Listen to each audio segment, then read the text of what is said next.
Hello and welcome, everyone. I'm your host for today, Kathleen Riley, and it is my absolute delight and pleasure to be presenting for you all a very important special with Dr. Sue Morter. And she's here to talk to us about some groundbreaking work, her groundbreaking work.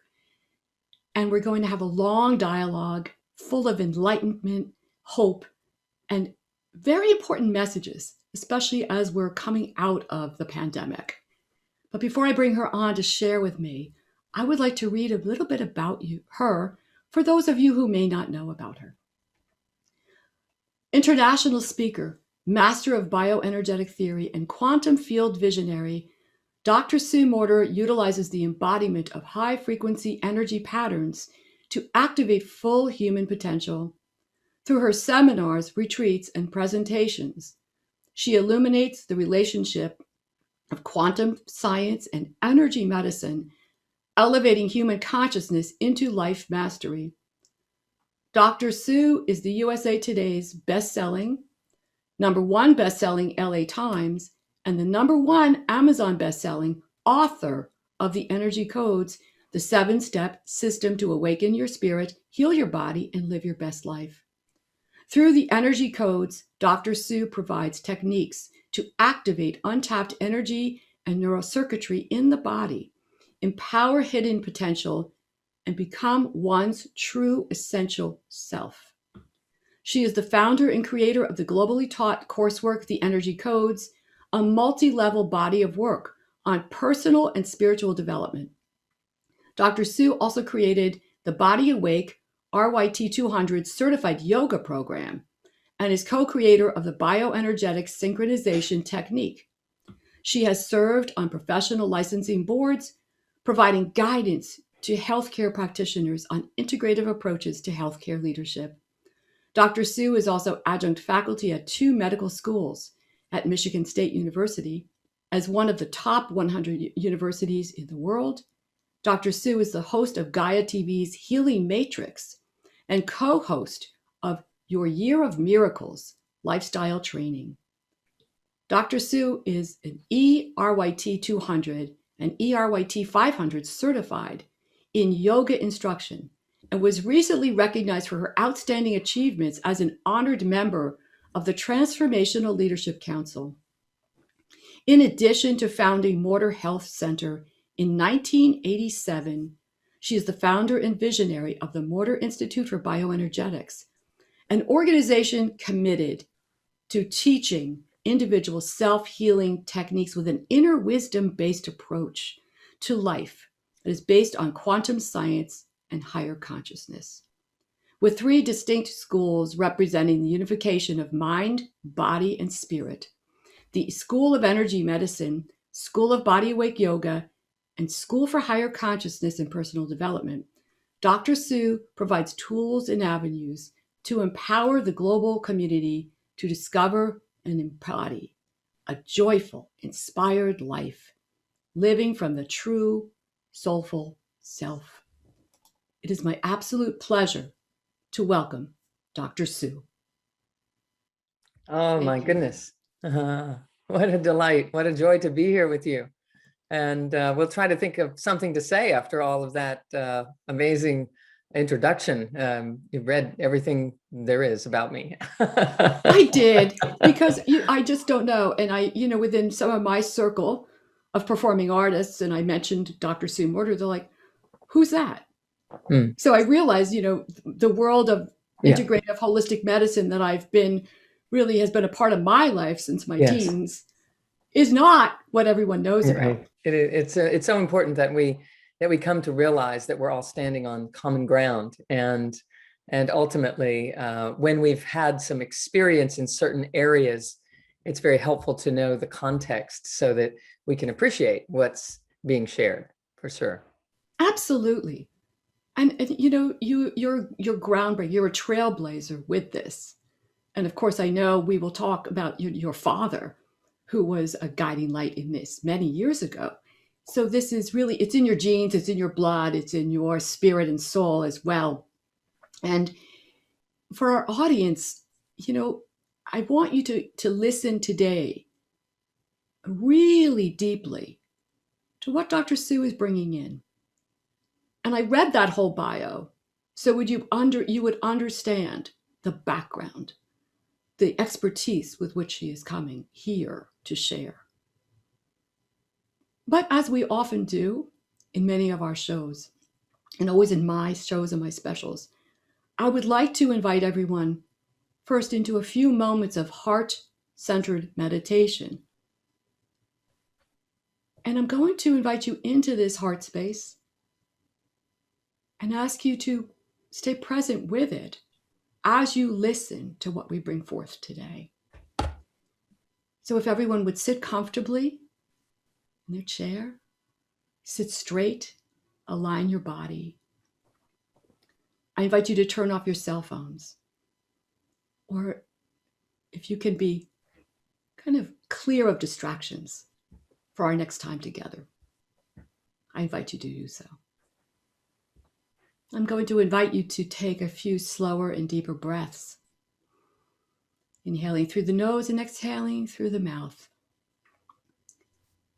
I'm going to invite us to focus our attention on the area of the heart center.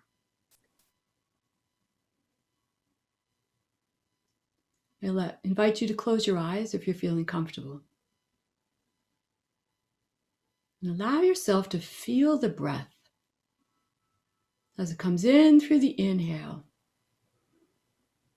Feeling it rise up in your body, and feeling on the exhale, feeling it flow through all the way down into your belly. From your belly, let's inhale into your belly deeply. Feel your breath rise up through your body, feeling it extend outward into every cell, fiber, and part of you. And on the exhale, breathe out. And allow yourselves to release any pieces of distractions that may still be hanging around. And now we go back to the center of our hearts. And in our hearts, which I refer to as our gardens, I invite you today to plant seeds. Our seeds of appreciation, gratitude, kindness, care, love, patience, tolerance, non-judgment, forgiveness, courage, trust. Whatever else you're feeling called to plant, that is a seed that we then nurture and continue to nurture through our breath and through our intentions. For when we plant these seeds deeply within our hearts and allow them to grow, we are then able to share them outward with one another. So just take a moment, plant those seeds, nurture them, and begin to extend them outward to your family and friends, your communities, cities, countries, our world.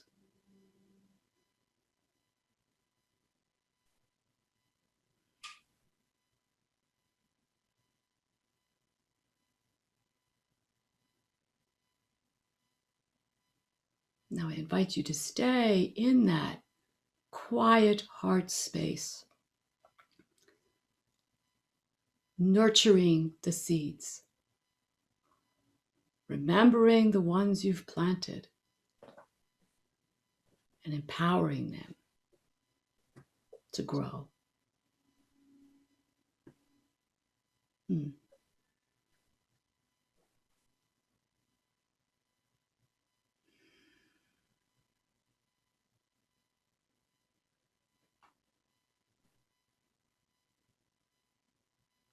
And as you're all feeling called, come back into the room and gently begin to open your eyes and join us here in this space together.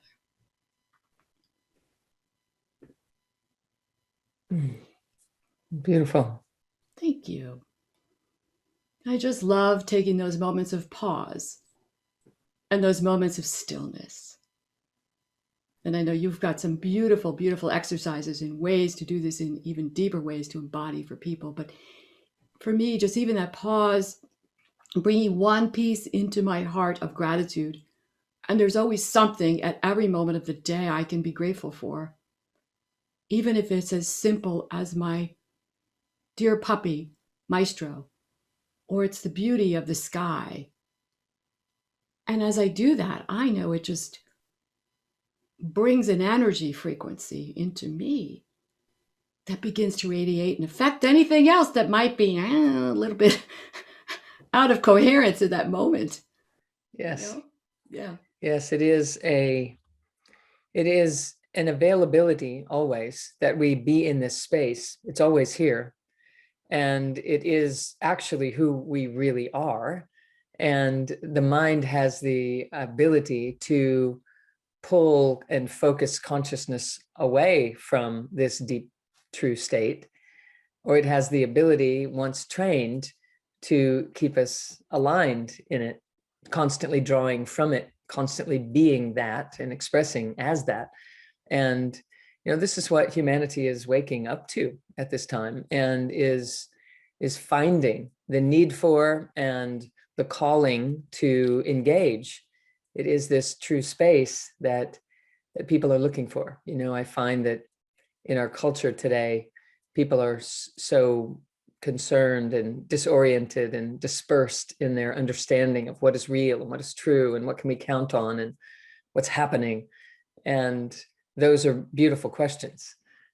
When we ask those questions consciously and intentionally, it means we're getting started on a path toward really freeing our minds from having to run the show and allowing our mind to become the steward of something greater than itself, which is by design, its true nature. And we've created a culture that is living from the mind as if it is the be all end all, which is why so many people are in so much pain. But once they start asking questions like, what do we believe? What's true? What's real? What's going on here? Once that question is in the air, the answer is well on its way. So I think this is a very important and good time for humanity, even though inside of the experience, many people are in the squeeze and suffering quite a lot. It's headed towards something beautiful. Absolutely. And I really find it interesting too. So we go back to that garden in our hearts, and you can't plant, they don't coexist. The seed of love and the seed of annoyance and hatred. They won't coexist there. So Dr. Sue, it's also, isn't it a matter of, like, as we begin to look at things, we also have a choice point. Which one am I going to align with? And to realize that maybe there's a better outcome there. Yes, once we begin to realize what's actually happening here, there's an invitation for an even more refined or subtle, I should say, perspective. Ultimately, and in the work that I'm working with, I'm very interested in people recognizing that as we can seat ourselves in the truth of who we are, there is not a need to avoid the negative so that we can experience the positive. That I'm actually showing people how to embrace everything that is as if it is all okay. Because if someone is feeling blue or feeling down or feeling low or feeling disoriented or discouraged, there's a reason for that. And what I'm working with people is how to train the mind to just perceive the energy that they are experiencing rather than naming it, because once we name it, we step into a world of duality.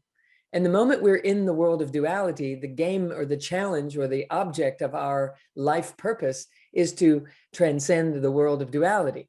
And the easiest way to do that is to stop creating the world of duality.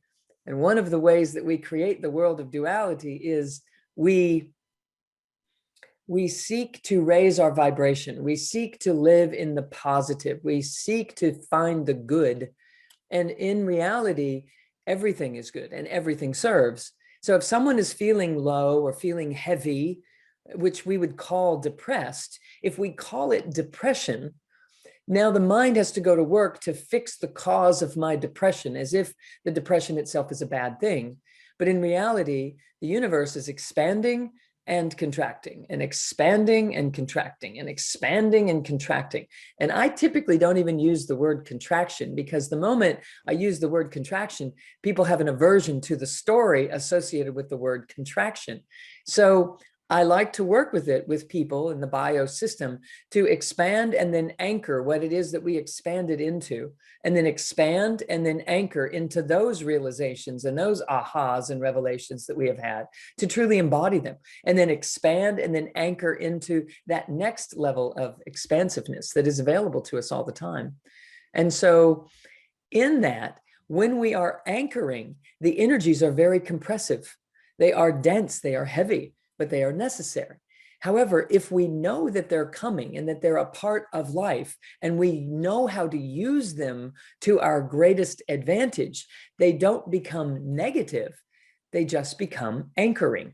They just become that which allows us to drop into the self. So a surface solution would be, if someone's feeling blue, feeling heavy in their heart, feeling heavy deep inside, if they were to realize that all that's trying to happen is the system is trying to anchor what it has previously awakened to, then we would collaborate with that anchoring and that heavier energy and let it work to our advantage. So we would learn how to feel it and work with it, rather than try to get rid of it because it doesn't feel as good as I felt a couple of days ago when everything was so expansive and I was so in the yes and feeling the infinite possibilities of life.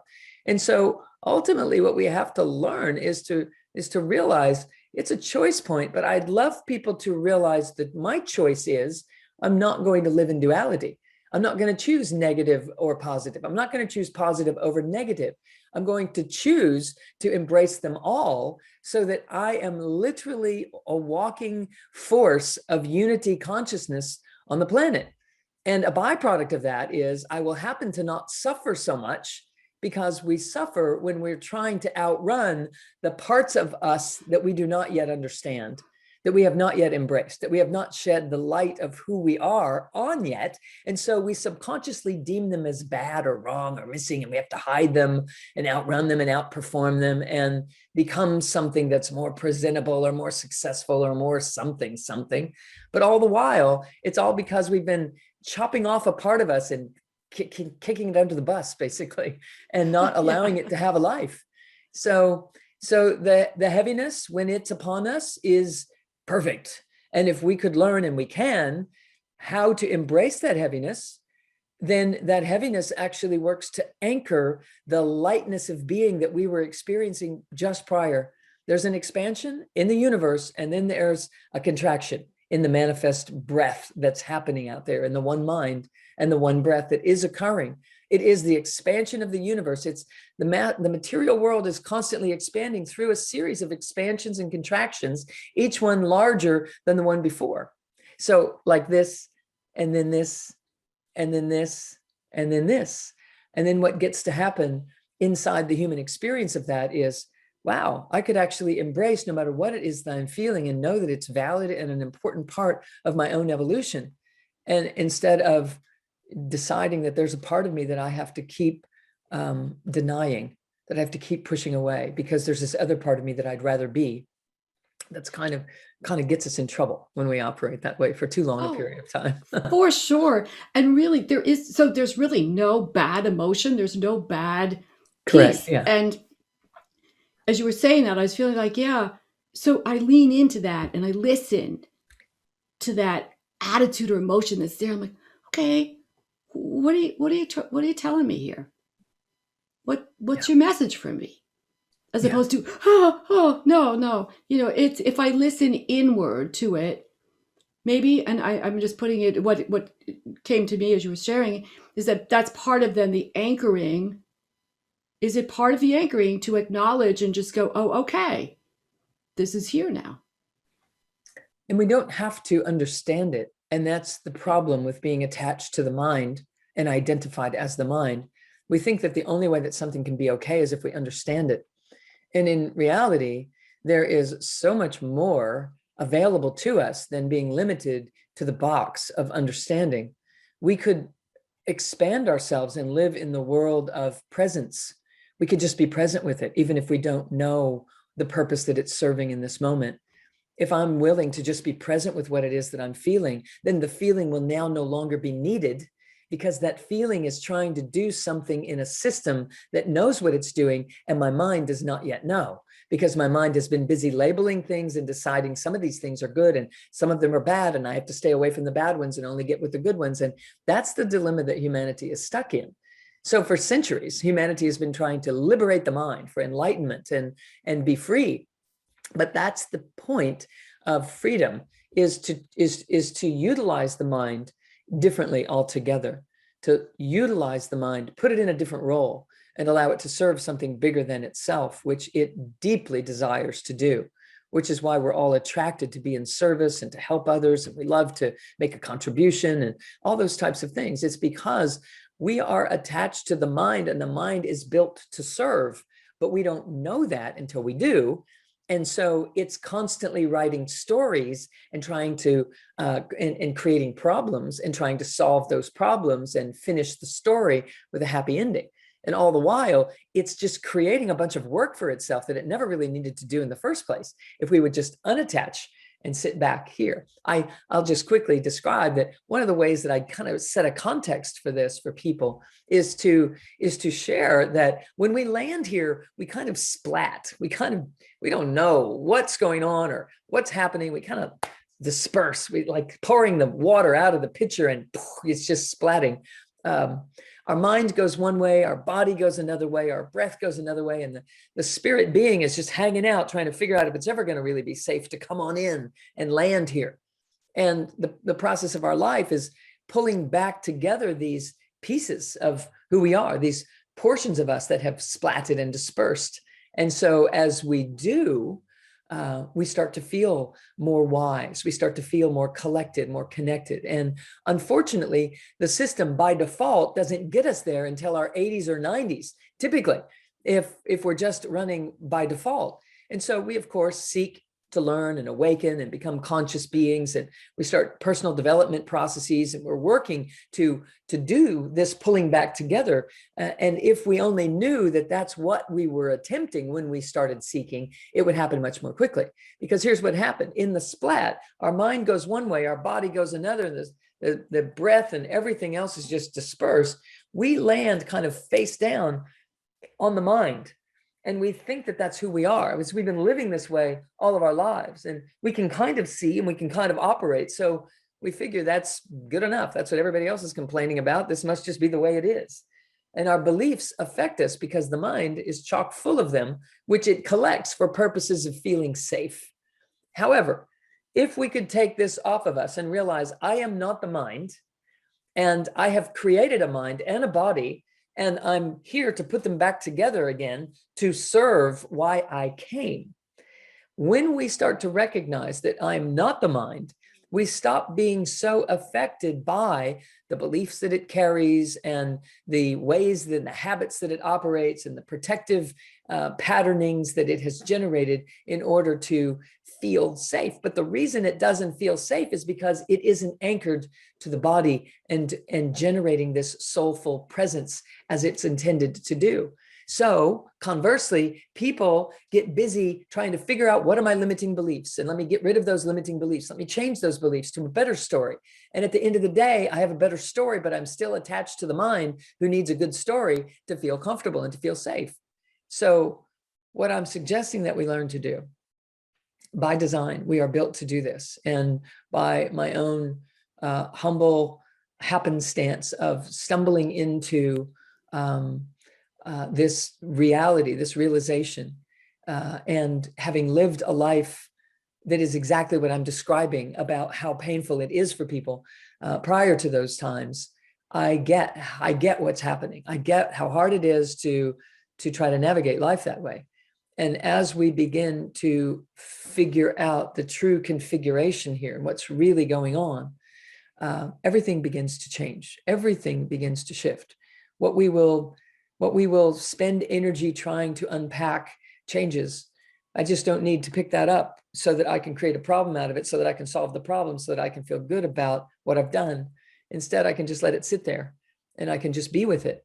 And if I can just be present in this moment, I'm actually accessing my wholeness and sharing this whole space with nature and cosmic, design.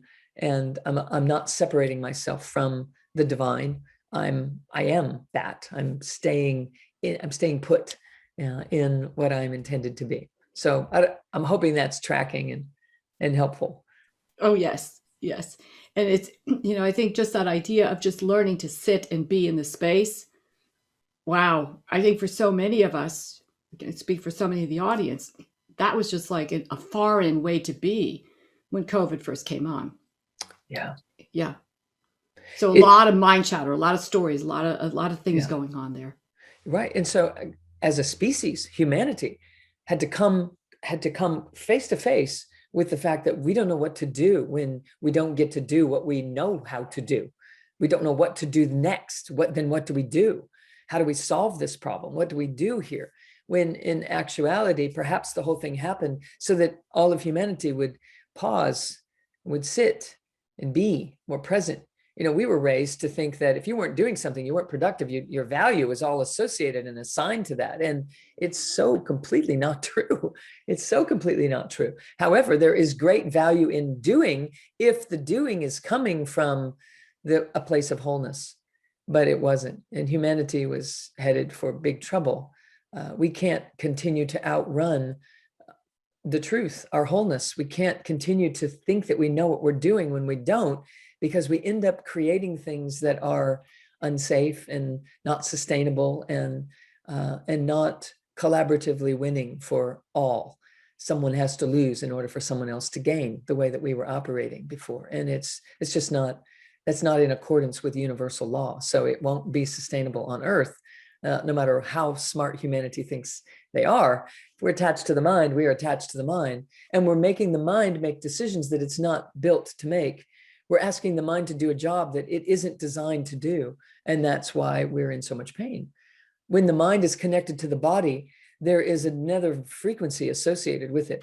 The body soothes the mind. The body anchors the mind.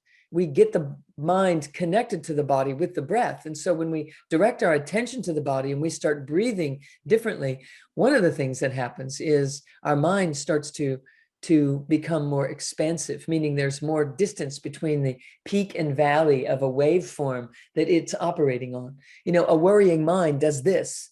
The peaks and valleys are way up here in this compressed reality. The body operates on this beautiful, slow alpha frequency type of reality. And the mind is over here doing this. No wonder the mind feels so good when we just bring our attention onto the body and we can start to sense and feel some space between the waves and troughs, some spaciousness where our breath slows and our presence becomes more connected to the rest of reality, the rest of the cosmic truth and the universal pulsations that are here. We can start to experience that. And when we do, oh my gosh, we feel so much more present and wise and able. And we start healing instead of continuing to just, crank it down even tighter, trying to get out there and do the right thing and perform and win. And it's all right here. It's right here. The abundance is right here. But we're so busy performing our way toward it, we separate ourselves from it in order to have a goal. So it's really amazing what we do to ourselves and to our experience here on Earth that is so unnecessary. But no one trained us. No one taught us that was what was happening. So we grew right up into those habits and those ways of being, all because we grew up attached to this mind, identifying as the mind. People think they have a spirit, they have a soul, and actually they are the spirit, they are the soul, they have a mind. So who's talking if they say, well, I listen to my soul? Well, it's not the soul talking. I listen to spirit. That's not the spirit No, talking. it's the mind. That's someone being attached to the mind, listening for something bigger, for guidance, which is a very, thank goodness they're doing that versus not listening and just driving it with the mind. But I'm inviting people to go another step and say, rather than listen to spirit, when will you realize that you are the spirit? You're here compressing yourself into physical form, but you're still energy. Science is saying everything is energy.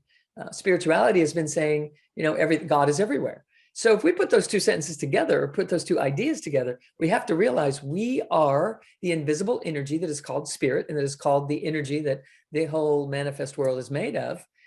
Just for our viewers, just to remind you, perhaps if you've not been exposed to this, if you take energy and you start compressing it, you create physical form. So this microphone is compressed energy. This pen is compressed energy. That's all it is. This body is energy compressed. If we decompress ourselves, we eventually go all the way out to the unified field of consciousness and beyond, to the entire manifest world and beyond. We even go beyond that. So everything is energy, including us. So if science will speak about it that way, saying you are an energy being, and for centuries, spirituality has been saying, you are the light itself. You are the light of God. You are the unified field. You are that. So quantum science is here saying, turns out they're both right. Turns out you find what you're looking for. It turns out if you want to step into a world of duality, you can in an instant, and you go in for an experience. And if you choose not to be in that world of duality, you don't have to be. You can sit and stand and walk and talk and breathe and have a life and have a job and have a family and be responsible and be standing inside of unity consciousness, seeing it all as the Garden of Eden, seeing it all as this beautiful place for creativity, for you to express and to realize this deep truth of who you are and to share that. But we have to begin with some radical acceptance of things that we've previously been told were bad and wrong and had to go over there about ourselves to begin with, and then about others and each other to continue with, and then about the world in general, if we dare be so bold and strong and grounded in the possibility. Yeah, I love you said something earlier that resonates with me deeply because of my world of dealing with so many performing artists. And in the performance arts worlds, they have to quote win. They have to go win at all costs. And when I kicked up my heels and I came out to Northern California and I said, all right, I'm going to do some other research out here, because you're not looking at the elephant in the room that has plagued the performing arts community since the mid 80s. And my colleagues would look at me quizzically, what are you talking about, Kathleen? Say, it's the elitism. I said, how many thousand violinists apply for the same chair of one orchestra? It's one seat. One person gets the chair, and 99% go home with a feeling of, I'm not good enough. Is there something wrong with this model? Yes. Yeah. And that model begins in our elementary school. It begins before our elementary schools. It begins before we go to kindergarten or nursery school with the competitivism and the comparisons and so forth. It begins with the parents at home nurturing that child. It begins with the very thoughts and beliefs and understandings. It's really more about an understanding and a presence than it is even about our beliefs.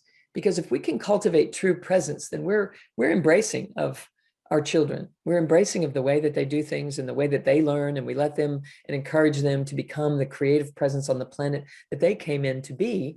And that allows them to grow up and to roll out into another world that is that they then have an impact on and can steward from a different perspective than the one that their parents and their parents and their parents were handed, were generating inside of and were raised within. So, and then it eventuates itself into what you're describing, the elitism and the idea that there are people who are better than others. And you see what it's happening in our humanity right now, based upon religion and orientations and colors of skin so many ways to categorize and compartmentalize. And ultimately, it will not survive, even though there has been a tremendous effort to maintain the structure. Its days are numbered. I mean, and we may even live to see a falling of such structures.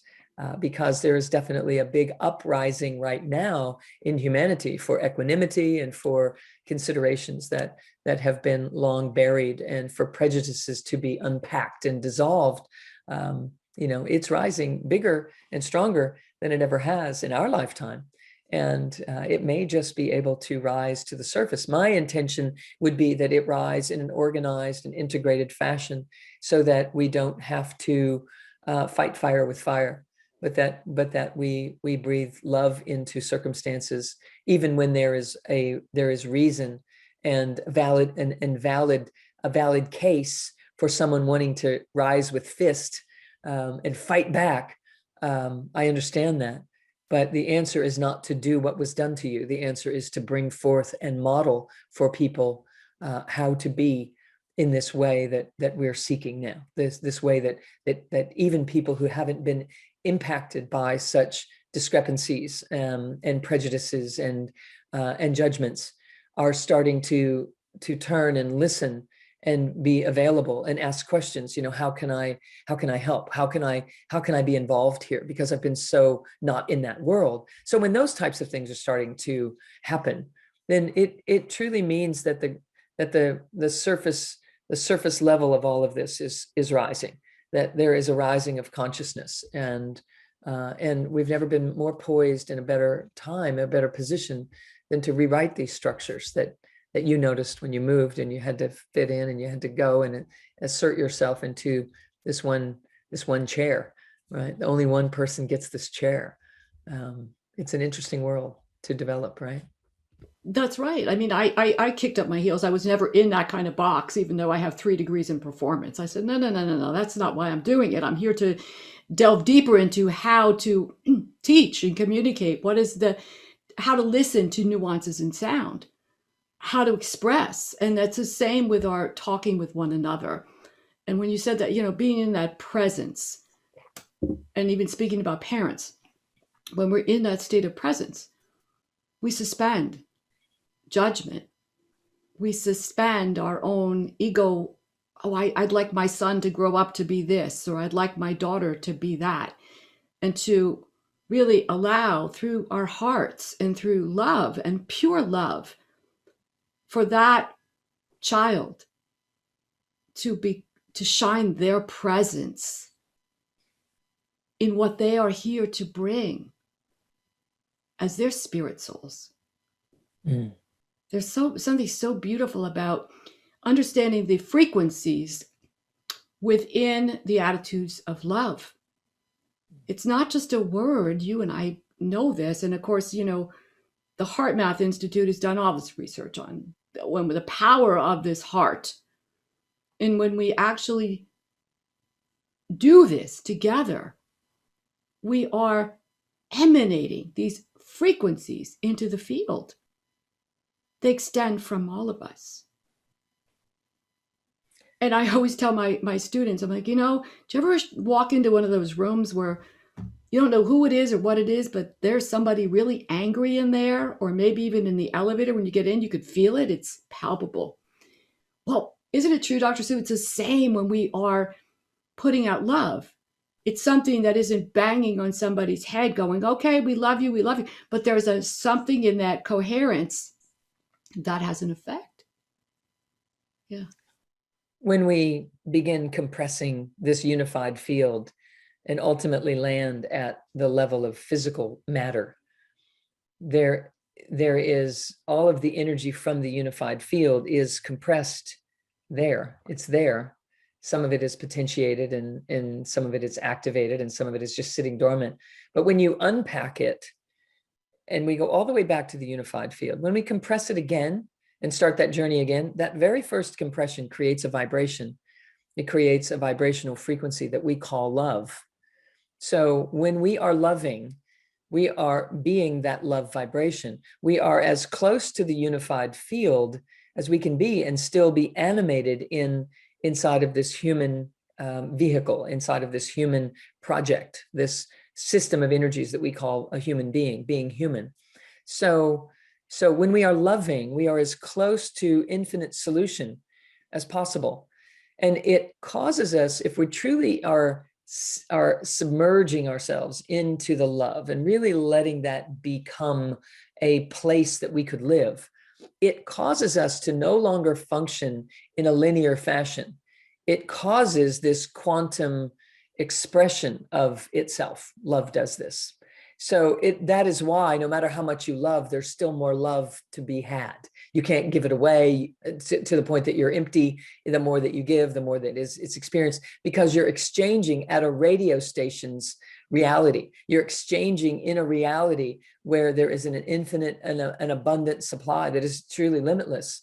And so as we are living in the love vibration, as we are living in love, in the love, it's easier to say in the love for people, because people get confused because they think if I'm in love, I should just be in love with this person, this thing, this or this, whatever. And we go linear on it really quickly.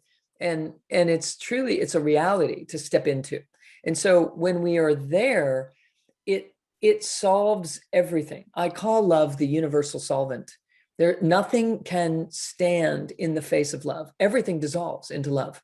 Nothing can withstand love and remain separate if the love is there and present and fluid enough.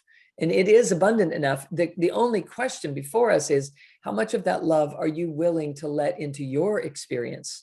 Because we are compressing the unified field into a funnel that becomes a channel that descends to the earth and that hits the earth and rises back up and generates this toric field flow of energy. And inside of that toric field flow of energy, a human body formulates and then births itself out into this reality, all by projecting a movie onto a movie screen that we step into. That's what's really happening here. All of that whole system I just described is based in love. The whole thing is love. It's love that compresses, that descends, that rises, that is here. And yet when we land and we hit the earth, we splat. And because our mind and our body and our breath are all separated, we can't figure out how to get to the love unless there's a good reason, unless I can trust that it's safe. We are approaching love from the mind's perspective of love. But there's a bigger version of love that is available to all of us that we can begin to find as soon as we train the mind to do something different than the mind has been trying to do on its own since we assigned it the boss. We assigned it as the one in charge, and it's not. And that's where we get stuck. We have to peel the mind off of us and realize I'm in charge and I have a mind that's going to serve me. Instead of it being in charge of me, it has to take on a different role. And so that's what I'm teaching people with the energy codes, is how to do that and how to build the circuitry to have the capacity to peel this away, and then build the circuitry for it to be in service to something greater than itself. And as a byproduct of that, we find ourselves in this loving space where when we dial into this love, it becomes self-healing. The problems that exist in the world that the mind creates don't exist in the world of love. And so when the mind starts to find this world of love, when the mind starts to find this other way of operating, it starts recognizing, oh, I thought that was a problem, but it's actually not. Oh, I thought there was a wall between me and this person, or there was something keeping me away from this success or this abundance. And actually, there's nothing there. It was an illusion. It was blinders that I was putting on and holding myself as separate from the world of abundance, or the world of love, or the world of vitality and health and whatever the circumstance might be that someone might find as lacking in their lives. It is a byproduct of the ways that they have separated themselves from that abundant radio station that we're referring to right now as love. Yes, and it is so vast. It just reminds me when you said, people get there, usually we get reminded of it when we're in our 80s or 90s. And I just want to share one of my favorite memories of my dear mother, who was just so full of love and really never angry. And she would often, I'd say, I'd come home. She lived with me the last few years of her life. I said, Mom, how are you doing today? How was your day? Well, it was a good day. It just wasn't one of my better good days. And one evening, we were sitting in the living room together, and she had this angelic look on her face at the age of 96. And she was so resilient. She was just a beautiful soul. And she sat there and she goes, love just is. It is.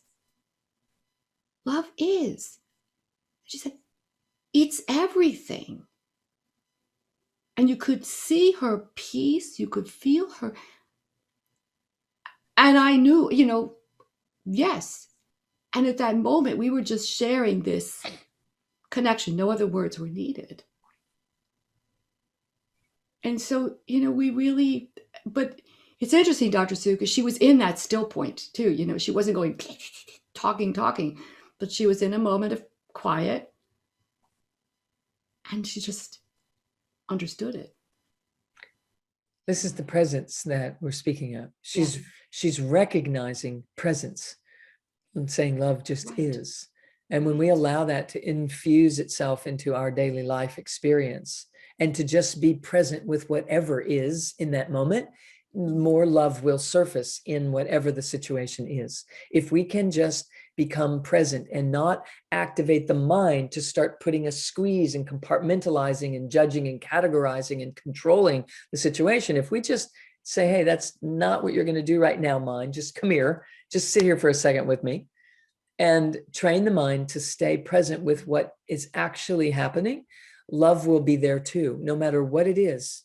But we didn't learn how to do that. And so we have created an entire reality that is not that. And we're over there in that reality, trying to battle our way into some better sense of life, better feeling, better sense of self, better esteem, better self-love, better capable of loving others and being kind and being, abundant and then being successful and all those things that are in the wrestle.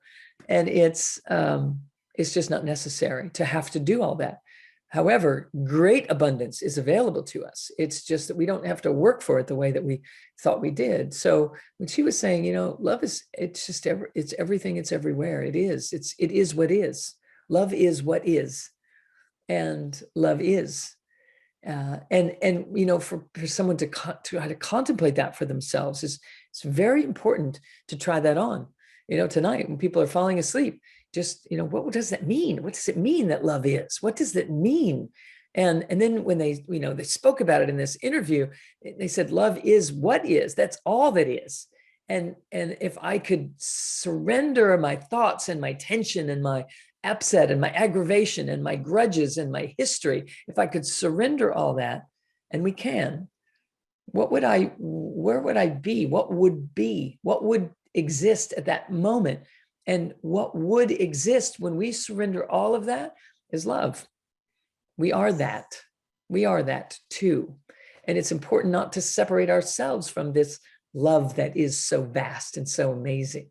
Because remember, the unified field, we start compressing it, we get all the way to physical form, physical bodies, etc. If you decompress that, you get way back out to the very first compression that happens, and it is love.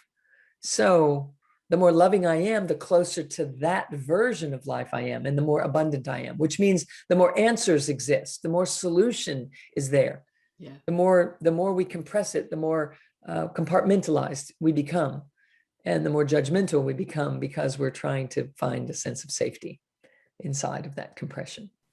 Absolutely. It's sort of like we're disjointed. We kind of come apart. We're back in a splat if we're not kind of disconnected. coming back together with that. Yes, disconnected from remembering that we are source. We are source compressed into a body, projecting our consciousness onto a movie screen, and we're walking along inside of that movie screen. And so if we don't like the movie that we're in, we try to change the actors and the actresses on the movie screen. But we hired them all, and we wrote the script, and we put them all in there.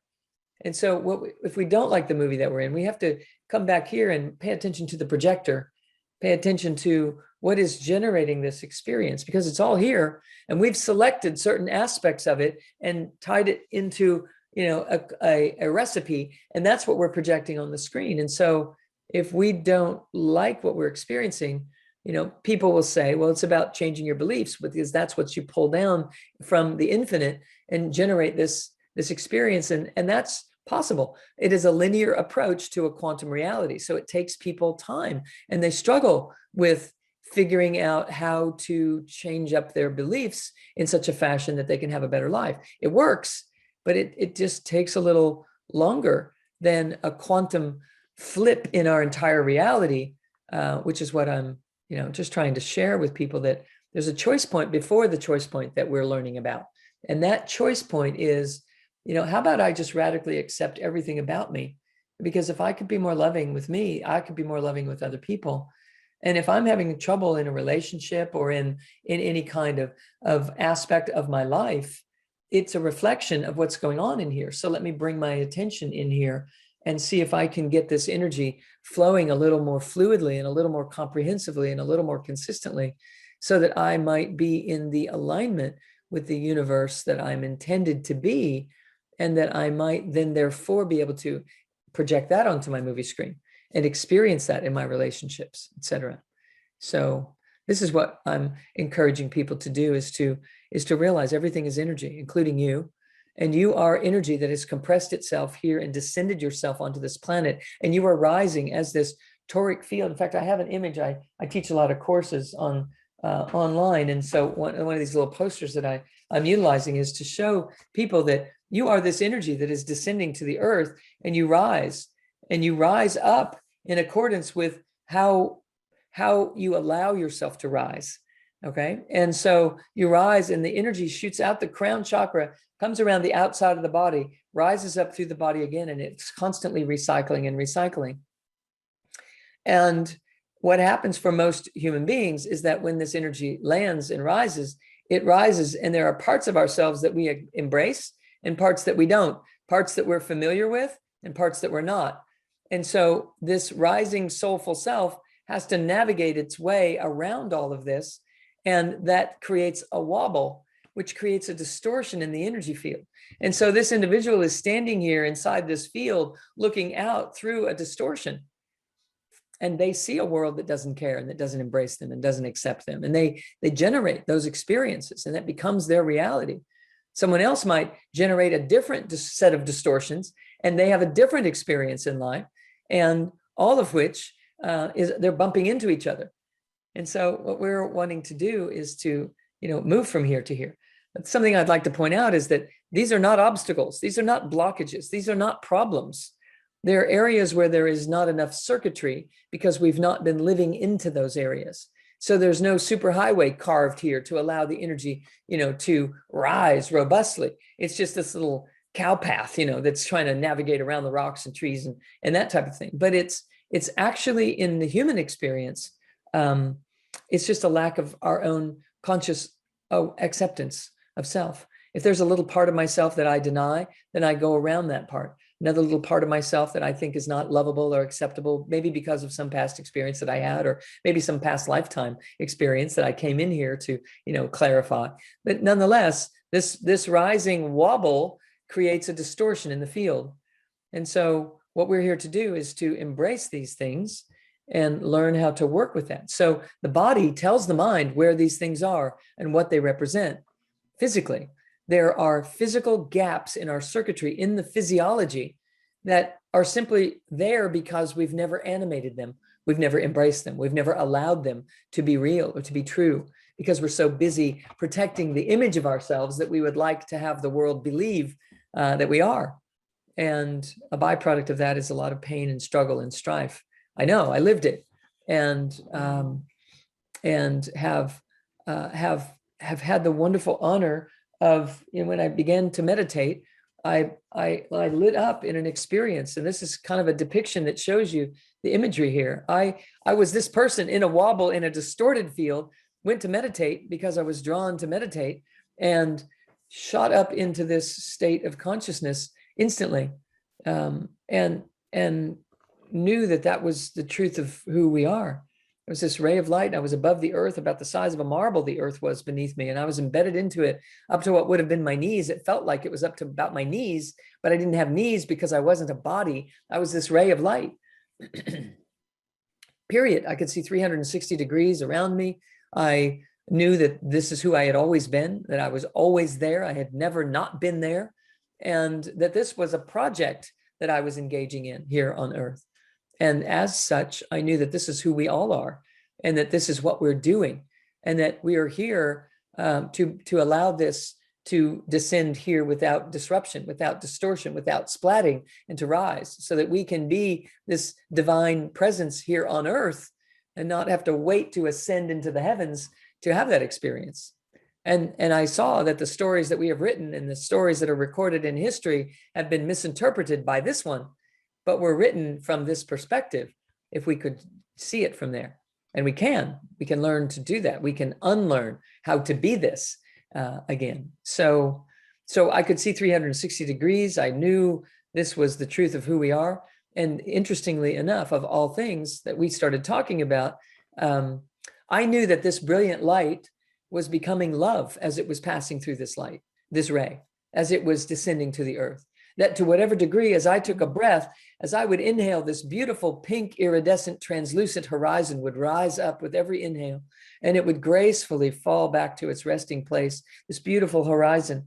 And every inhale, it would rise up again, and exhale, it would lower.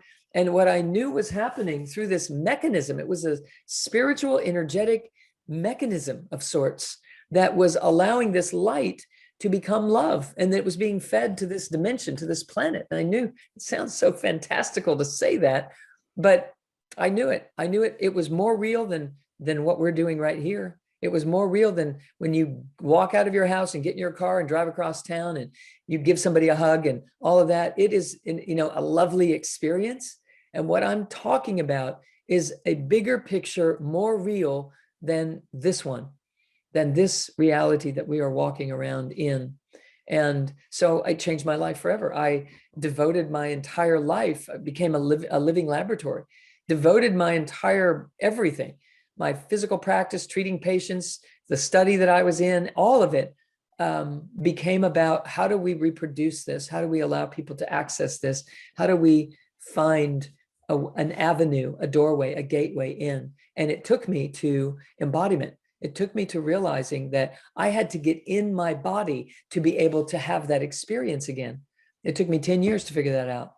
And when I put it together, my life changed so dramatically on a physical engaging level. I healed a scoliosis in my body. I healed migraine headaches that were plaguing me from being able to go to work because the energy was just blocked in my intellectual head as I was living like everybody does, attached to the mind, identified as the mind.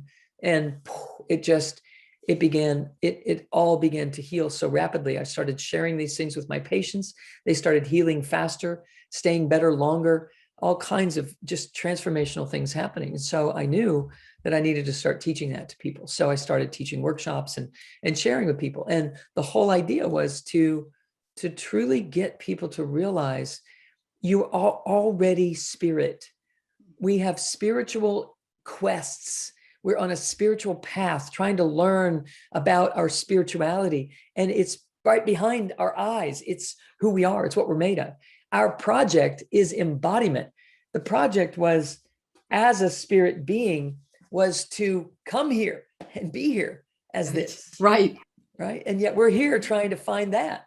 And we are that here. And that's why people don't find it. It's because they're looking for something that they already are. And so, it doesn't have to be quite so frustrating to be in this life and to be even on the path of self-improvement and spiritual development and, just awakening to being a better person, being a better human being, waking up.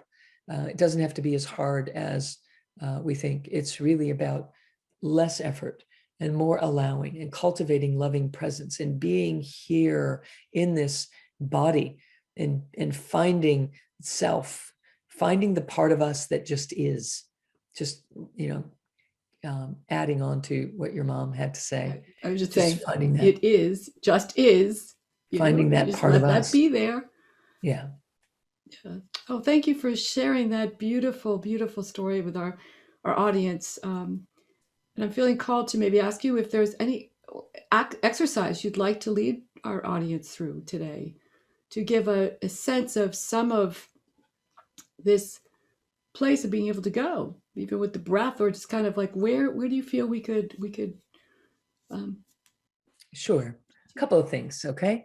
yeah. Um, one thing that just came to mind is like you were leading a heart coherence, a heart resonance type of like centering and being here. It's so important for people to realize that where we go to in these exercises is actually who we really are. And can we learn to stay there and come out into the world and navigate, jobs and families and driving cars and, making decisions, and yet stay in this place of pure loving presence? Can we do both? And we can train the mind to do that. And so here's just a little exercise just to kind of show the distinction, because it's so easy for us to be in conversation and then drop into a loving space meditation and then come back out into the world and get right back in our heads where we were. So here's, maybe this will be helpful for people also, to put all of that in a context so that we can experience the distinctions between splat and collected, splat, dispersal, and collected. So right now, everyone just pay attention and to maybe something like, look toward the doorway that's in your room, maybe, or a window or something like that. And just imagine that someone just walks through this door, that pushes your buttons, or that, you just have this agitation about, or something, just you get disempowered in the presence of this. So let's just say this person just walks in the room. Okay. Now, all of your energy, imagine that it's that person, not just a person, but that person or that situation. Okay. All of your energy goes from you onto them. You put all your energy onto them. You just splatted and dispersed it and just gave it away. There it is. It's over there. So we're going to call that onto an object in the room. It's the person, onto the object. Now you keep looking at the doorway, but call all of your energy back onto you. Just claim it back. Like they're still there and you're still looking at them, but just feel your energy come back onto self, back onto subject, the subject versus the object. And notice how it feels when you could still see them, but here you are on subject. Your energy is right back here. Now, just do it again. Throw all your energy onto them, and how they affect you and what happens, and the memories of all of it and why it's important and all of the story. Just wrap it all up in the story and throw all that energy over there. There it is. Then notice how you feel. And now just claim it back. Just claim it back onto self. Just pull it back onto self. So what we're doing in this, you start to feel differently. You can still look at this person, but claim the energy, claim this vital force back onto its own channel, which is who you are and what it is that we're supposed to be doing here. We said yes to stewardship, to this channeled ability, this channeled little piece of real estate they called this body and the territory that you're walking around on the surface of the planet. You made an agreement to bring heaven here. That's what you did. You made an agreement to bring the unified presence that we actually are right into this grand adventure called, humankind in the third dimension, and maintain it. But when you landed, you splatted and you forgot that was the object of the game. Yeah, I knew there was something I was forgetting. Got all caught up in the splat. And the movie in Splatville, it's not a fun movie. There's a lot of adventure and a lot of good moments, but there's also this dualistic struggle. So when you start to call that energy back onto you, you start to gather yourself back from the splat. And then I have this other thing that I do. I just was talking about this just yesterday. These are some anchor points in this channel that I wrote about this in the Energy Codes book, where we can anchor ourselves and stay on subject instead of being dispersed onto object so easily. And when we stay, by anchoring ourselves in the body in these ways, we can stabilize. And there's one in particular that is so foundational for all of it, that if we can learn to do this on a regular basis, we can stop the runaway mind, the runaway train that the mind does. So the next time you're driving down the road and you're upset, you're going to do this thing that I'm about to share with you, so that you have this as a go-to until it becomes your come from. Okay. So it's your go-to until it becomes your come from. So in other words, I want you to be seated inside your own system so much that you don't leave home for it. Like something might pull you out for a moment or two, but then you totally realize, nope, that's not what I'm here to do. That's not what I don't have to go about it that way. I can still engage in a project or a situation or an invitation, whatever it may be, but I don't have to go about it in a splatted and dispersed way. Because the moment I'm splatted and dispersed, I jump onto my mind, because it's the strongest and most potent of my faculties. And when I jump onto my mind, I then become identified as my mind all too easily. And I start believing that there's a good and a bad. And I start believing that there's something to achieve and a goal to accomplish. And I start believing the things that the mind does when it's left to its own devices. I have to keep the mind grounded on the body. And so here's a way that we can do that. It's called Mula Bandha. It's 1,000 years old practice that is called root lock, and it means, Mula Bandha means root lock, and it's called that because it takes all this energy that we tend to get up into our heads when we get attached to the mind. All of our energy is up here, and we have to bring it back here and land it. We have to anchor it to the body. So Mula Bandha is this root lock that allows this to happen. And in this, what we're doing is contracting muscles at the base of the tip of the spine, okay, the tip of the spine, which is the base of your whole foundation. The tip of the spine is where Kundalini energy is, which is the great integrator, the weaver, the carver of pathways, basically, is what Kundalini is. And so we want to anchor ourselves right there and become present. Be what is. We have to find this presence that is, and it's easier to do that when we are anchored in our body. Our mind stops running like a spinning ceiling fan. I liken this like the mind operates like a ceiling fan, and it spins so fast. It was like the soulful self would never stick its finger through that. It would never rise beyond the mind, because, who wants to stick their finger through a moving fan, right? So we have to learn how to slow down the mind so that this rising soulful self can work in tandem and transcend the mind and experience itself as this greater version that we've been referencing, that I was showing you an image of. This would be the version of you that is beyond the mind. This is the version of you that is caught here beneath the level of the thinking mind. And this is what we have to transcend. So to do so, we have to start loving, not excising things. We have to start embracing instead of getting rid of. So it's not about a thought or a way of being that you have to get rid of. It's a tendency to think in a certain way, or a tendency to live in a certain way, that you want to embrace and dissolve it in the bonfire of your own heart, so that it no longer is a separate idea of life and a better you that throws these other parts of you under the bus that we referenced earlier. And so I think I see Maestro there. Back in the corner. Oh yes, Maestro just decided that he would Beautiful. He would turn around, and he's enjoying Beautiful. this. So beautiful. Well, we get to see a little corner of him here too. So what we want to do is to anchor ourselves in this body, because remember, that was the project. The project was, I'm going to go to Earth, and I'm going to take a body. I'm going to build a body. Okay, I'm going to go to Earth and rise, and my attempts to continue to rise, I build a physical body. Energetically, that's what's happening. That's how it happens. And so the object is, let's go ahead and get into this body that we created. Let's go ahead and stay in that body, because embodiment allows the rest of that image to descend into it. Like by bringing our focused consciousness here, it allows more of this to descend. More of the higher self, more of the universal consciousness, more of the cosmic mind can land and live here if we allow this to be true.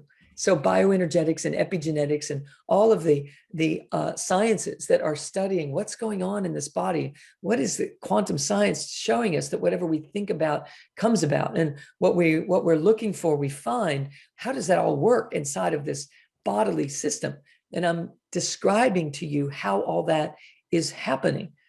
And that the parts of us that are here in this body are learning how to wake up and allow the rest of us to come in. By embracing and loving, that can happen. By judging and compartmentalizing, it cannot happen. And that's why we've all been living in so much pain. So as we learn how to anchor ourselves and stay in the body with this loving presence that we are, it starts dissolving the need for all these beliefs. If you think about, beliefs are how we keep ourselves close to being here, because the mental body, let me just show you this. I think this will help a lot. So right here is layers. This whole system I've been showing you, if we took a snapshot of it, we could divide it into layers of function. And there's this physical body and the etheric body and the emotional body and the mental body. So here's the mind field right here. Okay. Now, when we haven't landed all the way to the physical body, because our job is to come in here as spirit, land all the way here. And when we haven't done that, when we get to the mind field on our way in, this is where we pick up turbulence, just like Apollo 11 trying to come back into the atmosphere. There's a lot of turbulence on the way. Image, yeah. We hit that turbulence right here and we start holding on for dear life. And right there, we stop the descension process and we do not embody, and we end up never accomplishing our goal, which was to come all the way here and bring the divine here, right? So here's how that looks. Along the way, we're trying to descend all the way here, but we hit this mental body, we pick up turbulence right here, interference on the line, things we don't understand, the splat happens right here. So we bounce back and stay out here. And we never really make it all the way to full embodiment. Parts of us do, but parts of us do not. Parts of us do not. And they stay hovering, waiting to see if we will generate inside of this a vibrational coherence that will allow us to thrive here. Make sense? I know it does. Absolutely. To you. I'm hoping that it tracks for your viewers. I think it's tracking for our viewers. Yeah. Okay. I love the graphic. Yeah. So in that, what gets to happen is inside of that system, we have to produce enough love that allows those obstacles, the gunk on the energy field, as I call it, to dissolve and allow an inflooding of the rest of who we are. So we don't have to go out looking for ourselves. We have to learn how to bring the energy in a concentrated manner here. So when we contract these muscles at the base of the spine, we allow for this system to do what it's here to do. So let's everyone right now, just as if you were going to the bathroom and you had to stop the stream instantly, you would contract certain muscles to do that. If you were to contract those muscles right now, that's called Mula Bandha. It's a beginning stage of working with Mula Bandha, this root lock. And when you anchor yourself there by contracting those muscles, you draw the energy here into the core of the body that has been splatted and dispersed and hanging out there in the field as all this gunk. We start to gather it and drop it in where it is supposed to be residing consciously. And as we do that, we start to seat ourselves here in the core of the Sushumna, a channel of energy that is who we actually are as this ray of light that we each are. So as we anchor that, it starts to have a presence and a stillness. Instead of just being chaotic and scattered, it starts to land and ground. And when that happens, we can experience more of this isness that love is. We are too. What love is, we are also.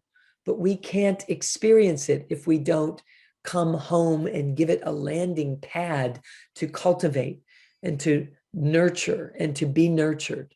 And so the mind can never find that feeling of presence because we're splatted and dispersed out there in the field as we were just describing here.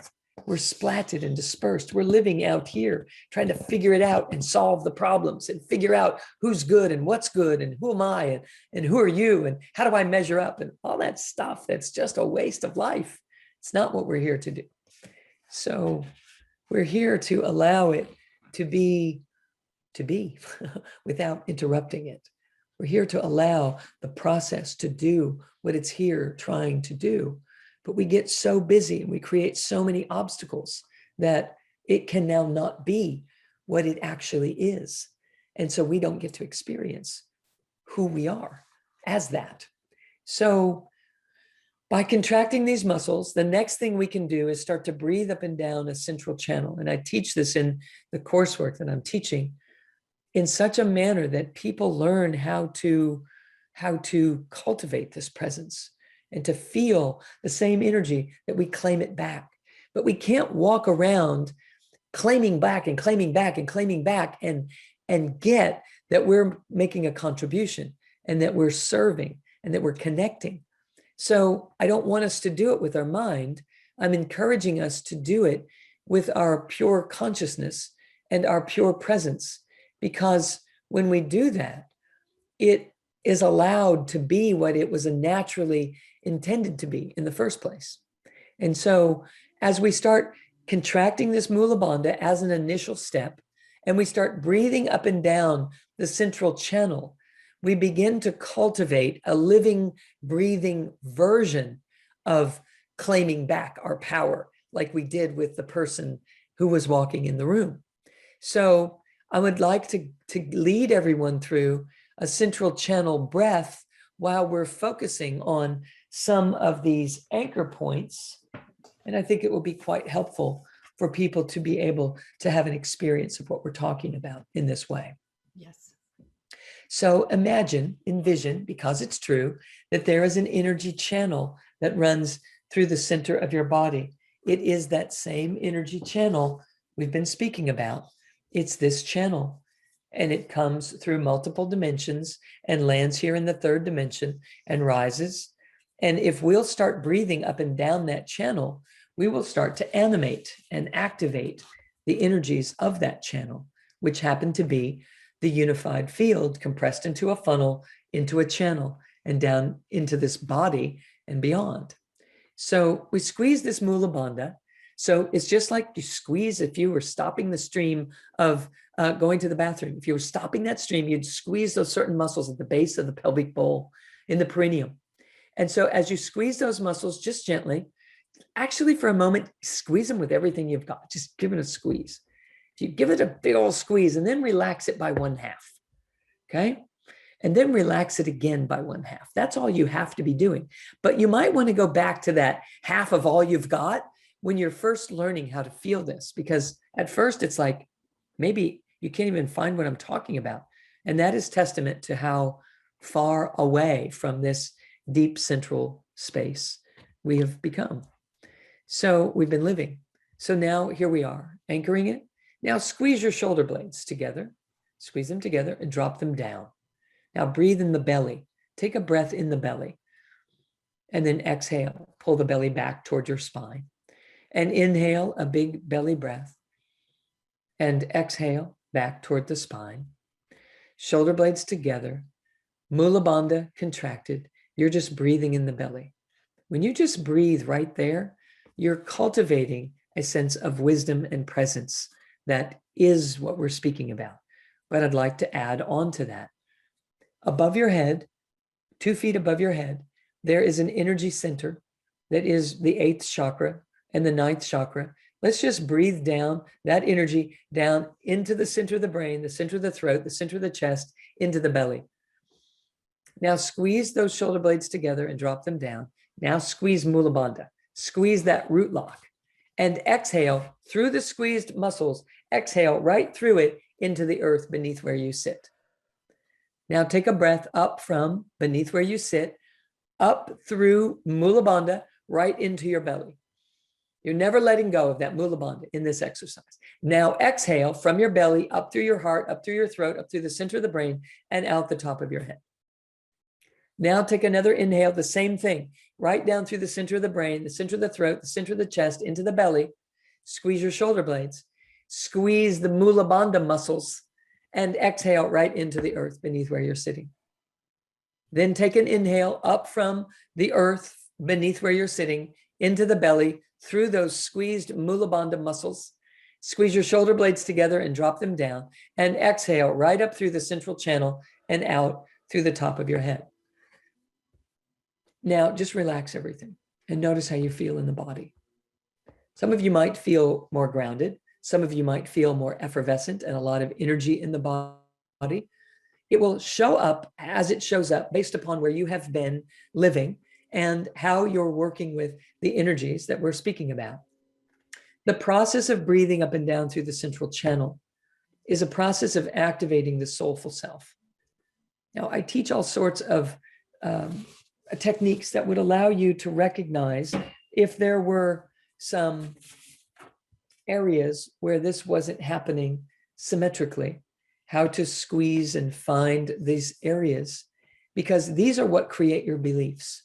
These create your need for beliefs in the first place. And so I'd really like to establish a presence for yourself that doesn't need to hold on to particular beliefs and allows you to be completely available for the presence that we're speaking about. This loving presence that is the truth of who you are is here. And if you're not able to experience it, it's because you're busy attached to the mind, identified as the mind, and generating these wobbles that create a distortion in the field that then necessitate the idea that I need to have, protective beliefs around me to help to remedy this reality that I'm generating for myself based upon my lack of groundedness and integration. So I'll stop there and see where you want to go.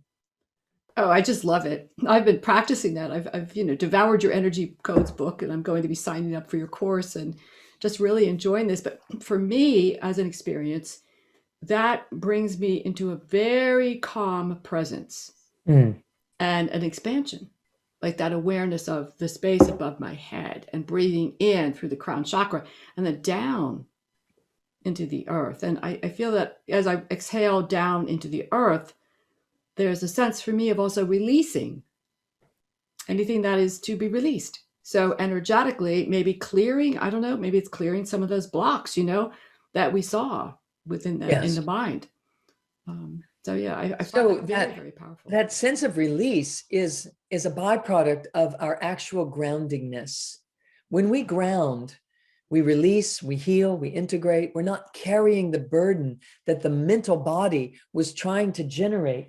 In this image, excuse my reach here, in this image, we're holding on to beliefs. These are beliefs. These are grudges. They are beliefs. They are stories. They are parts of our story that when we start breathing up and down this central channel, these are no longer needed because we're starting to ground and anchor ourselves in the body in this fashion that we were just speaking about. When we start to ground in this central channel, now we don't have to try to ground ourselves this way. This was an inadvertent way people were grounding themselves, which is so amazing. And it's why the story isn't bad. We were doing the best that we could by holding on to our grudges. They were keeping us close to being grounded, but it will never get us where we really want to be. And I'm hoping that I'm making that clear, that these grudges were a cheap imitation of Mula Bandha. Okay, Mula Bandha is you anchoring yourself here. When you squeeze the shoulder blades, you're anchoring yourself here. And those other anchor points that we were just referencing in this image are also, rolling your eyes up and feeling the tension behind your eyes and constricting your throat. And you're finding this channel so that you can feel yourself in there, in this central channel. That's what I'm teaching people how to do, so that we can ground ourselves in the core of our being, so that we don't have to ground ourselves with our story, because most people's stories are based in protection. We formulated most of our beliefs and wrote the stories that we wrote because we were in a splat and we didn't feel whole and safe and complete. And so we started looking around and saying, those kind of people are bad, and this kind of situation is wrong, and this is not good. And we hold on to that. But the truth of our being eventually one day will embrace all of that. And so we're in the midst of the struggle of figuring out, well, what do I embrace and what don't I? And it becomes easier to make those distinctions if we are anchored in the core of the being, because we have access to the infinite, to the divine right here in this central channel, in the Sushumna, because that's how the whole system works. It compresses and generates this funnel, if you just imagine it that way, generates a channel and descends to the earth. So this channel is comprised of the universal presence. It's everything. So the closer into the depths of our being that we can bring our conscious attention, the sooner we can tap that eternal wisdom, that presence. And when we tap that, we can let go of these beliefs without threat. It's easy to, in fact, beliefs have peeled away in my life that I didn't even try to let go of. They just, like you said, they release when we start breathing in this way. We feel things drop away. We feel them fall to the earth.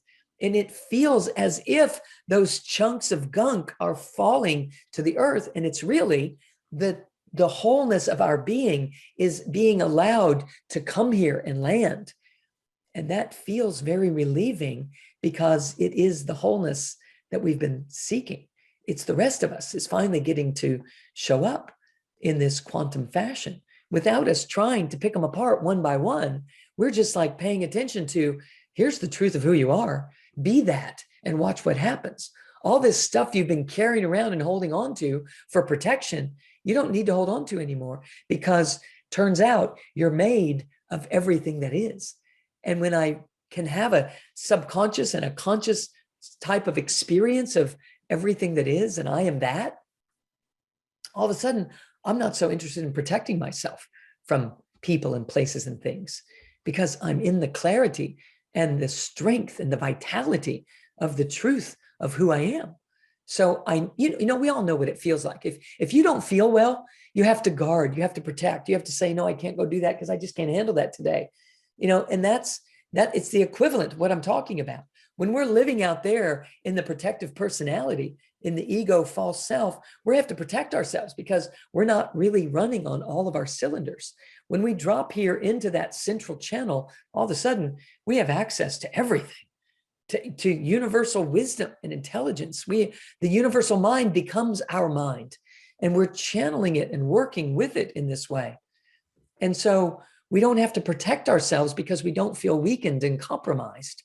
We're like ready to go. We're ready. We're here. We're available, because we're not cloaked inside of that box, that this generates. This creates a box that we live inside of, and it doesn't have access to the flow of the universe in it. When in reality, that's who and what we are. We are the universe channeling itself into a being, into a presence. So when we slow the mind down, this is the world that we can find. And what I'm teaching people inside my coursework is how to do that, is how to build the circuitry to allow this presence to be the love that your mother was describing, that just is. It's right here all the time. This healing presence is here. This loving presence is here. This abundant presence is here to heal our ailments and to connect with beloveds and to allow for, an abundant existence on this planet. It was never supposed to be any other way, but we didn't know that. We splatted, and we did the best we could under those circumstances.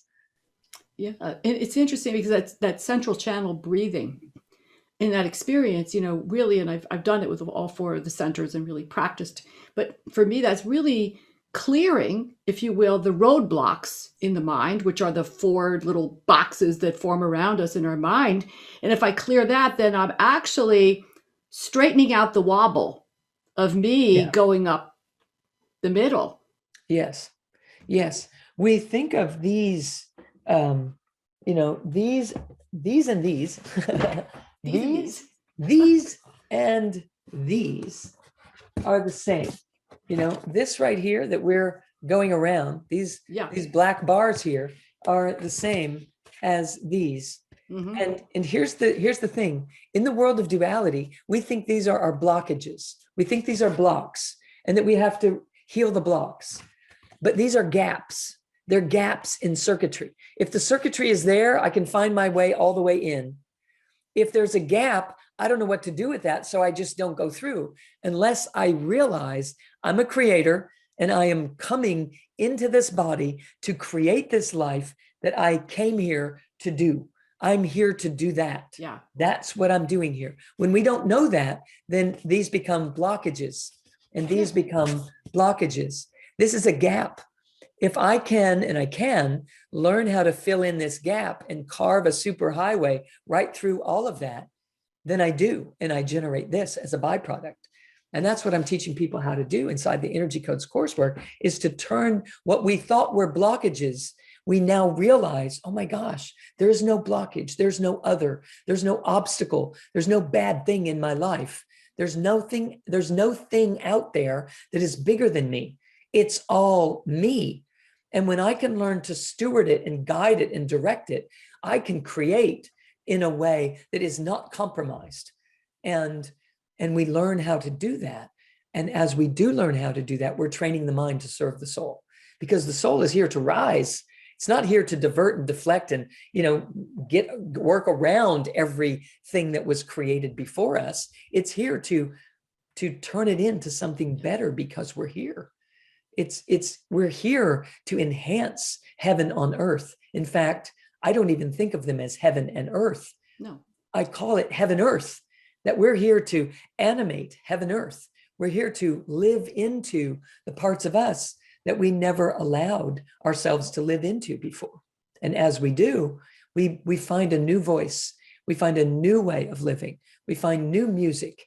We find new appreciation in life. We harmonize with more types of things. We find solutions where we used to have to avoid the problems. We just melt them in our wake, because we know who we are and what it is that we're doing here. We're creating. Yes, and it's truly really is about us harmonizing, becoming one with each other, one with the universe, and discovering our own true soul self, and letting that, it's here now, letting it express fully. And so, Dr. Sue, I know we have everyone's curiosity up now. So, and you've got courses going on, you've got many things we can sign up for. So, maybe, is there anything coming up, or are there things that people need to know about now? Because there'll be a lot of curious, and we'll be putting links in, of course, after, when we air this special. So yeah, certainly there are always new things surfacing. I have foundational coursework, which is where I would suggest that people begin at the level 1 of the coursework, and it carries you right through multiple processes that are so easy to follow, because before this happened in my life, I was a doctor in a clinic treating people and writing diagnoses and treating their problems to fix the problem. And then this happened, and it was like, wow, there's no problem. This is not the situation.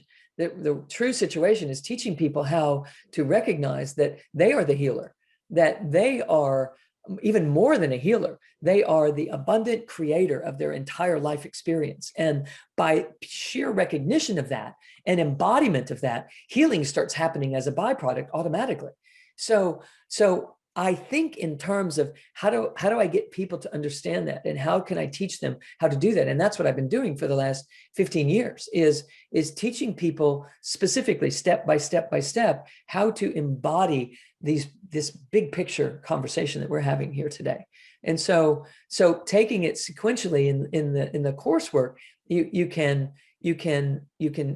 join in on live broadcasts of that level 1 coursework that I'm doing. You can find recordings of it. If I'm getting ready to do a live broadcast of a level 2, you can watch a recording of a level 1 and kind of jump in on the train kind of thing at any point along the way. So there is always availability to access so many different aspects of this work and different applications for it that are just waiting for you to jump in to it.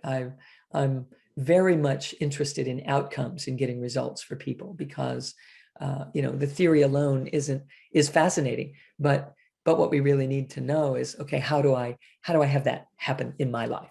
How do I become that? How do I realize? How do I remember? How do I put those pieces together? And that is definitely what we are doing. It is very much here for you to drop into, and it's not difficult. You don't have to have any kind of science background, and you don't have to have meditation experience, and you don't have to already know breathing patterns that serve. I bring everyone onto the same page, and it happens magically that people land in that coherence place so quickly when we start working with it in that setting, because of where I'm speaking to you from. I'm speaking to you from the very point, the very topic at hand here. When I'm teaching, I'm here teaching it. I'm bringing it from here.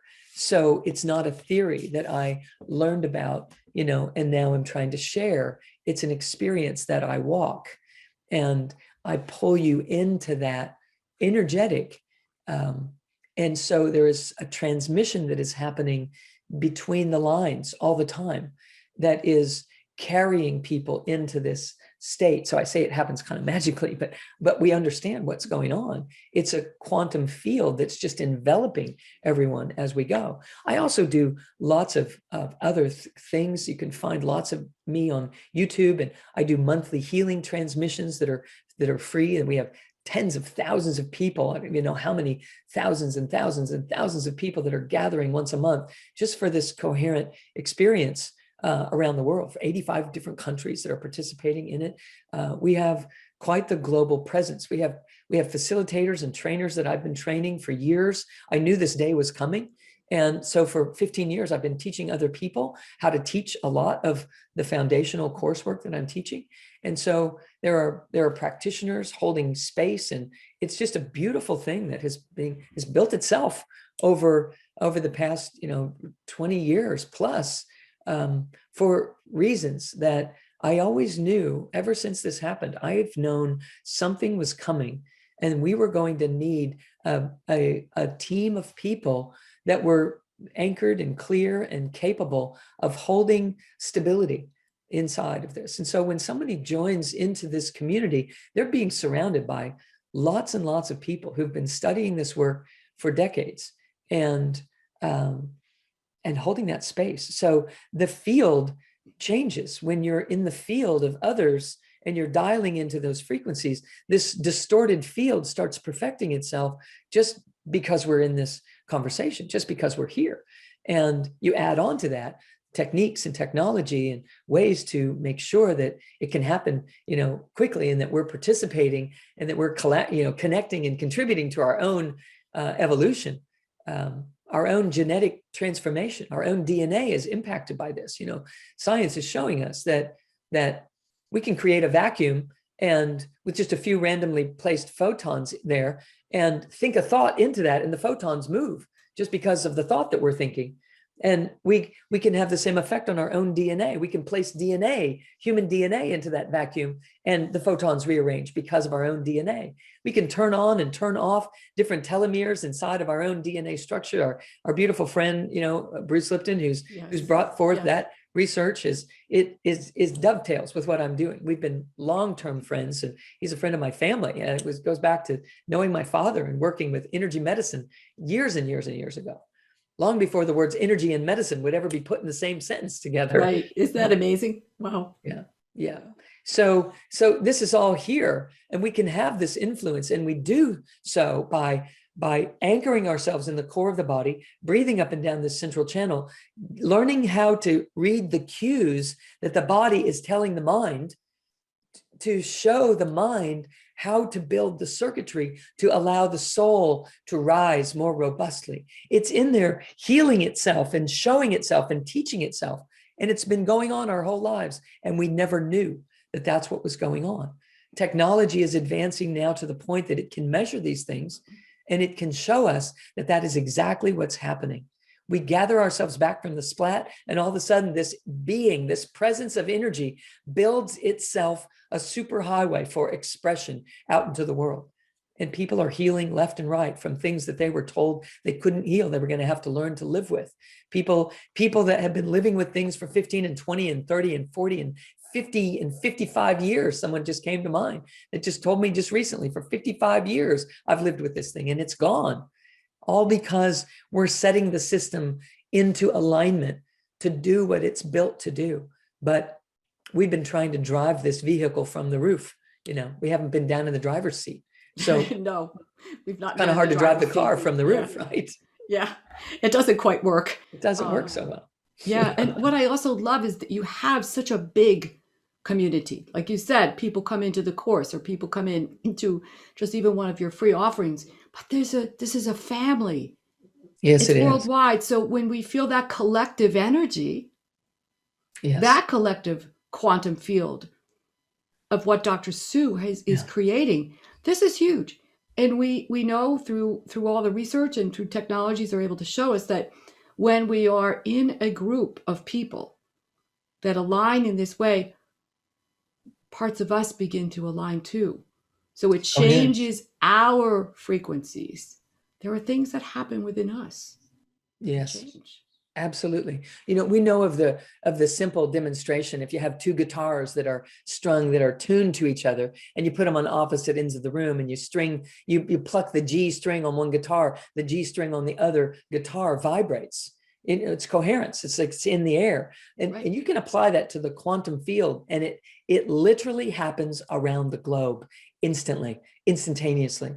I can be in this healings transmission with people and allow an image to be perceived. And the fact that we have 85 countries globally participating in this means that this environment is surrounding you, and it's surrounding everyone that's participating.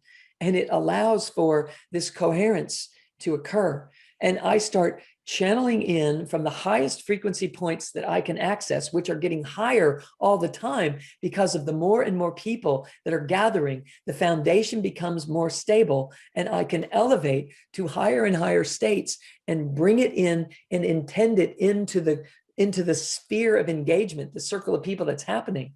And people are having healings happen, just miraculous things occurring that are seemingly impossible, but only because we weren't driving the vehicle the way that it was intended to be driven. And a few thousand years ago, we were invited into this. The Buddha said, there are many Buddhas. Anyone can be Buddha. And the Christed consciousness, the Christed being, Jesus, the Christed one, said, you can do all this and more. And so, we have to find a level of humility that most people think is not empowered presence. Most people think that humility that has kept them shy and kept them in the background and kept them intimidated, it's actually a good thing. It's a good quality to have. But that quality has to become nurtured and honored and animated as if it was a tool that was going to lift humanity into a place that humanity has not known. Because the people who were good at mastering duality in a dualistic fashion, meaning they got good at playing the game, they became the loud voice out there, which is actually a suppressive voice that has prejudice and that is filled with dualistic ideas, etc. But they became the loud voice, and it became the leading voice. And I'm not talking about people per se, but we certainly can see people who operate that way as a demonstration of what I'm talking about. But I'm talking about a bandwidth of consciousness overall. And there's another part of consciousness that got left behind during those moments when those first few aspects of us took the front seat.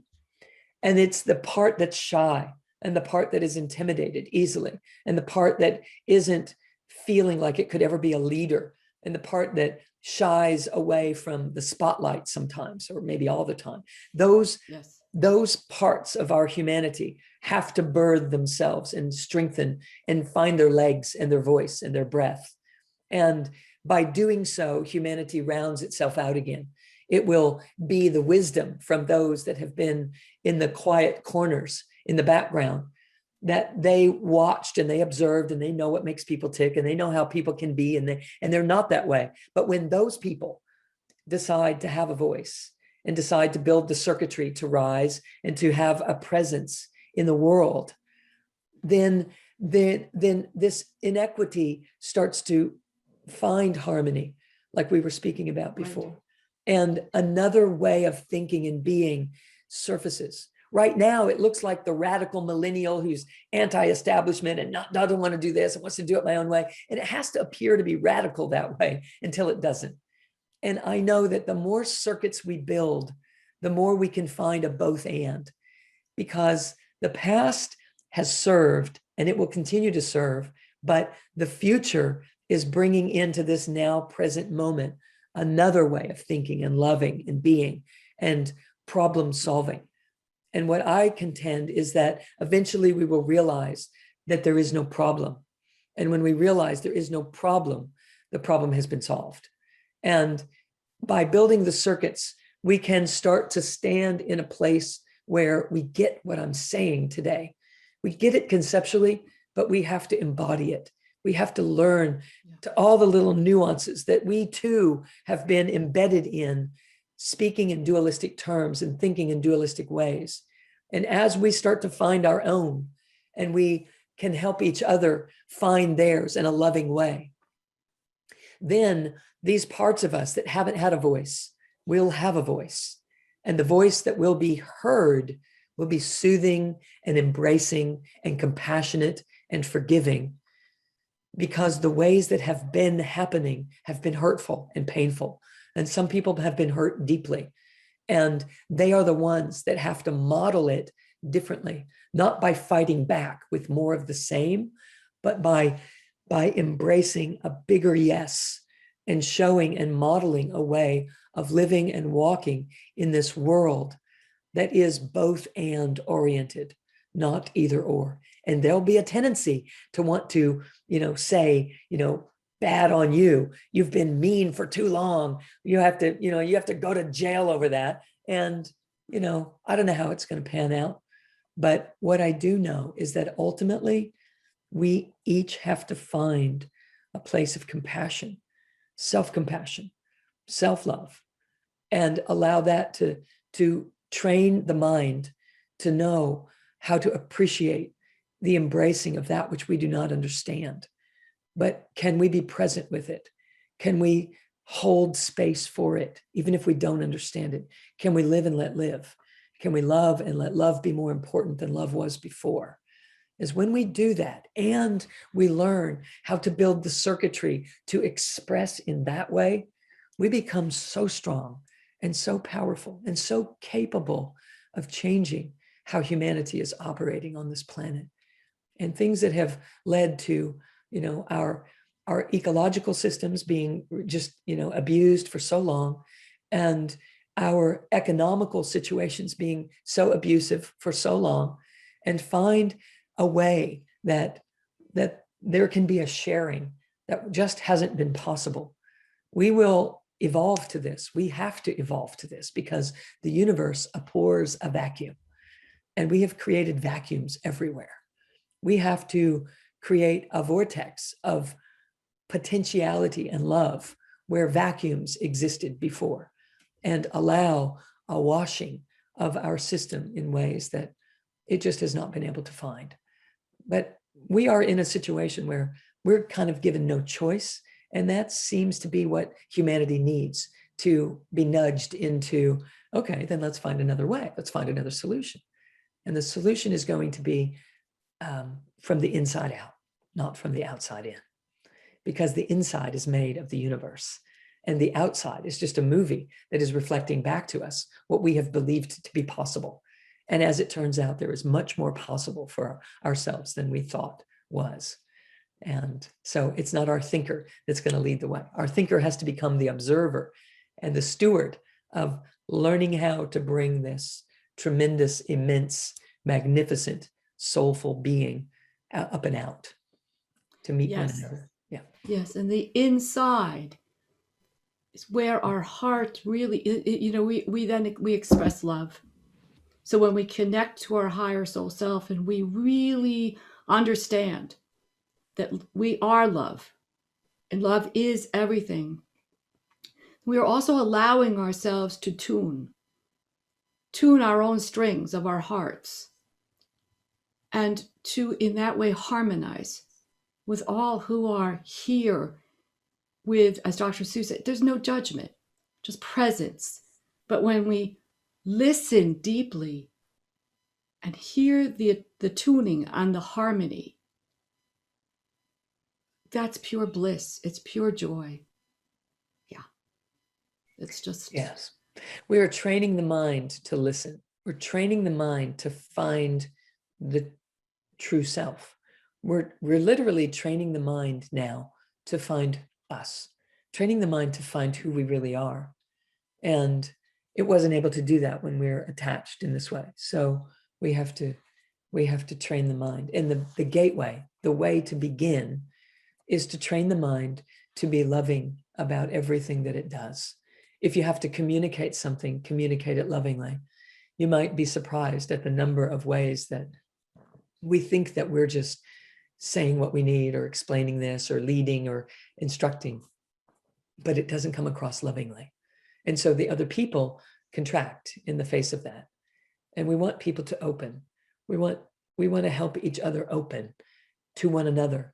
And as we do so, this soulful presence rises and we find more sustainable solutions to the problems that we've been perceiving. Ultimately, we see that even when we're in a contracted state or even when we're upset, we're just anchoring. We're anchoring. And if we can learn, and we can, that's what I'm teaching in the energy codes, how to take that contraction and do something super productive with it that ends up dissolving this gunk and building bridges through the gaps that were there before. There is nothing that ever happens that isn't in support of this soulful self rising. That's the point of this entire movie that we're co-creating. It is to support the rising of the soulful self. And so once we get the new rules down, we can play this game. We can win it just like we were winning at the other games. And so in the beautiful thing is, it by design, we're meant to discover it. We're meant to flourish and bring it to life, to breathe into it and animate it and give birth to it. That's by the divine design. That's the whole idea. That's why we came in the first place. So time and everything else is on our side. I just like to collapse time and cut to the chase and work with what is true sooner rather than later. Everyone's going to get this thing that I'm talking about today. Everyone. We might get it in the last 5 minutes of our lives, but we will get it. And it's my job on the planet, my desire, my delight on the planet is to help in every way that I can to have that happen sooner than later, so that we can live our lives in that beautiful space together. Well, this has been such a treat, such an honor, such a blessing, and what you've shared is just it's gold. It's golden, and of course it's really, I can feel our audience is really taking this to heart. And I encourage you all to go and read Dr. Sue's book, The Energy Codes. Sign up for the courses, get online and watch all of her many YouTubes, and the way she does yoga is beautiful. And I think it's you're such a gift to us, what you're here to bring, and you bring through your soul self. So thank you so much. Thank you for the space that you hold to allow for such an expansive conversation. It's so important, and I appreciate it so much to find doorways that can be held wide open to allow humanity to find an easier way of living. And so thank you so much for your brilliance and your loving presence to hold such a space for this conversation. So, yeah. Thank you. Yeah. So again, Dr. Sue, thank you so much for joining me today for this very special offering. My deep pleasure. Yeah. And dear audience, from both of our hearts to yours, we send you blessings. Yes. Much love, everyone. Yeah.